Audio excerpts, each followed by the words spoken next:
No ma olen ju, mis see on vigane? Hakkame koha jõudma nüüd. Jõudsime kohale. Noh, normaalne. Kohal! Kohal, sa ütlesid, et 5 minutit linnapiirist sõidame siia, me sõitsime tund aega siia, me oleme keset pärapõrgut. Mina nüüd ei valeta, 5 minutit tõesti, eks ole, juhul kui sul on lennuk või helikopter. Teate, ma olen litsenseeritud ja eetiline maakler. Ma panen oluliseks olla teie vastu täiesti aus ja rääkida selle kinnisvara teatavatest puudustest ja loomulikult selle puudusega kaasnevatest olulistest plussidest, mis teile omakorda tõstavad selle kinnisvara väärtust. Ma sooviks siis esiteks neid miinuseid siis, puuduseid teada. Vaadake, miinused on nüüd see, et ühel pool maja, sealpool asub keemiatehas ja teisel pool on tapamaja. Mis asi seal on? Tapamaja. Nüüd, kui te mõtlete, et mis plussid sellega on, siis plussid on need, et te teate vähemalt alati kummalt poolt tuul puhub. Vaatame naabreid ka, põhimõtteliselt siin elab sees aastaringselt üks kena perekond, väga meeldivad inimesed pidid olema.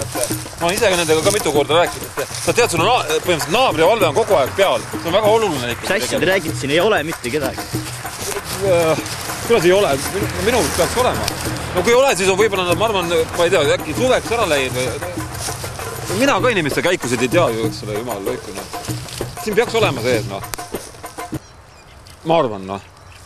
Pidid olema vähemalt, noh. Tahtsite selle jõge ka näha, jah? Jah. Jõgi, mis ma sinna kuulutusse kirja panin, jah? Ei tõesti, seal on täitsa jõgi olemas, ausõna. No, natuke ligid peas on, aga raske, aga...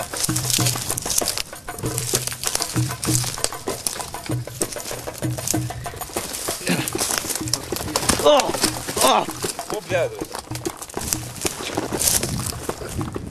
Palun, teie jõgi, vesi ja puha, näe. Vesi, jõgi. Mis jõgi see selline on? See on mingi kraav. Miks see ei meeldi või?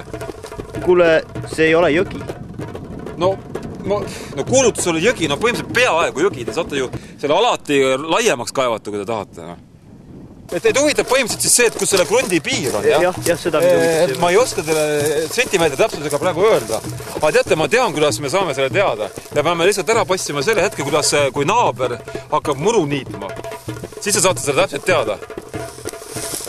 Tegelikult on see maja ja jumalast normaalses kohas pole üldse kauge. Vaata, isegi raudteejaama on sisuliselt kiviviske kaugusel. No, see pole küll nüüd oluline argument. Miks? Ega mina ei kavatse nüüd ronge kividega pilduma hakata.